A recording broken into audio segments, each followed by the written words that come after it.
বলেন খাজা বাবা ভুয়া। আবার বলেন ভুয়া ভুয়া। খাজা বাবা ভুয়া। আবার বলেন। আসসালামু আলাইকুম রহমতুল্লাহ। খাজা বাবা যদি ভুয়া হয় তাহলে ভণ্ড মুস্তাকুন নবী আপনি সবচেয়ে বড় ভুয়া। আপনার বাবা ভুয়া, আপনার দাদা ভুয়া, আপনার 14 গোষ্ঠী ভুয়া। এই খাজা বাবা মঈনুদ্দিন চিশতি রাহিমাহুল্লাহ 800 বছর আগে ভারতবর্ষে এসে 90 লক্ষ বিধর্মীকে কালেমা পড়ায়ে মুসলমান করেছেন এবং তার মাধ্যমে তার উসিলায় এই ভারতবর্ষে তথা বাংলাদেশ, ভারত, পাকিস্তান, শ্রীলঙ্কা, ভুটান, মালদ্বীপ, নেপাল এই অঞ্চলে তার অনুসারীরা হাজার হাজার লক্ষ লক্ষ মসজিদ মাদ্রাসা নির্মাণ করেছে।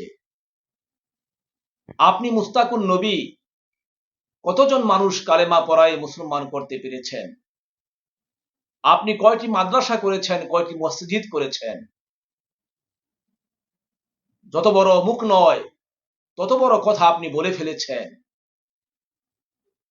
খাজা বাবা মঈনুদ্দিন চিশতি রাহিমাহুল্লাহ বড় ধরনের উঁচু পায়ার জগৎ বিখ্যাত আলেম ছিলেন, দ্বীনের বড় দায়ী ছিলেন, আল্লাহ পাকের মহান ওলি ছিলেন।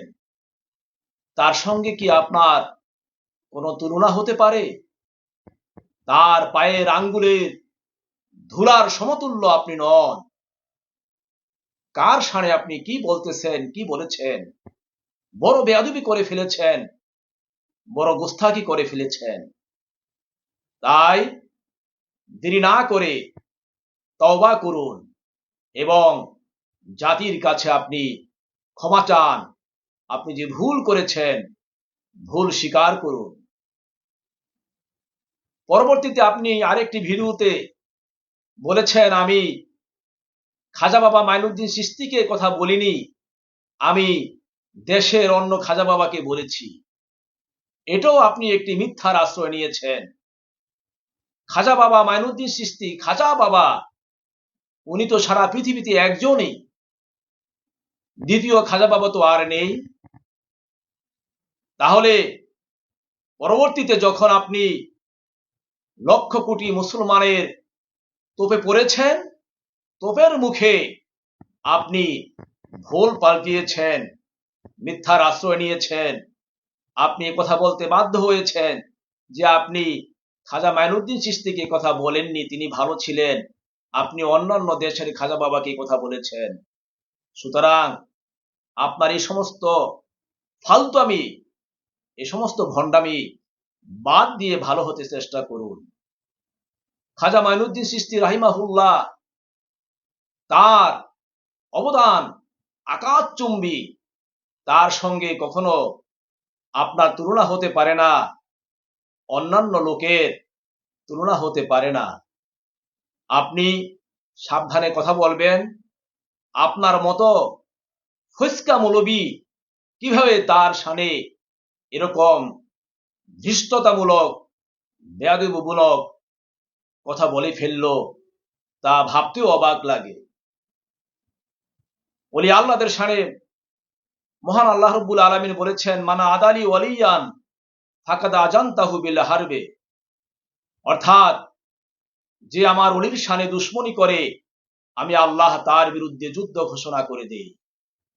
সুতরাং ওলি আল্লাহদের শানে কখনো বেয়াদবিমূলক কথা বলবেন না, অতিরঞ্জিত কিছু বলবেন না। কথা বলতে সাবধানতা অবলম্বন করুন। দেখুন, শহীদ আল্লামা নুরুল ইসলাম ফারুকী খাজা বাবা মঈনুদ্দিন চিশতি রাহিমাহুল্লাহর শানে কি কারামাতের কথা বলছেন, কি অলৌকিকত্বের কথা বলছেন, একটু কান খুলে শুনুন। হাজার সাহেব হেঁটে যাচ্ছেন, মূর্তির একটা না 12টা হাত। ওটা কি মন্দির বলে? সোমনাথ। সোমনাথ মন্দিরের 12 হাত মূর্তির, 12 হাত মূর্তি হাত তুলে সকালবেলা উলু দেয়, আবার হাত নামায়। খাজা সাহেব কয়, আরে বাবা এটা কি? এদিকে হাত তুলে আবার নামায়ও, ব্যাপার কি? শেষ পর্যন্ত সবাইকে বললেন, তোমাদের এই মূর্তি কি করে? হাত তুলে আমাদেরকে আশীর্বাদ দেয়। আশীর্বাদ হাত দিয়ে দেয়, মুখ দিয়ে কিছু বলে না। তাইলে এটা কেমন কথা হইল? যদি আজকে 12টা হাত তুলে মুখ দিয়ে যা বলবে সেটা কি তোমরা আমল করবে? হিন্দুরা ঝোঁকের চোটে বলে ফেলছে, ওরে বাপরে বাপ, এতদিন যাবত স্বর্ণের মূর্তিকে আমরা পূজা করি, এটা যদি মুখ দিয়ে কিছু বলে সেটা আমরা অবশ্যই পালন করব। বলে, আমাকে কথা দাও। কথা দিছে, নেতৃবৃন্দ কথা দিছে, মূর্তি মুখ দিয়ে আজকে আমাদেরকে যা হুকুম করবে আমরা তাই মানবো। ঠিক আছে। খাজা সাহেব কাছে গিয়ে বলে, এই এবার হাত উঁচু করে নতুন করে কথা বল, এই জাতির উদ্দেশ্যে কিছু বলো, জাতির উদ্দেশ্যে কিছু বলো। মূর্তি এতদিন বোবা ছিল, ওটা সোনার মূর্তি, ওটা জবান তো নাই।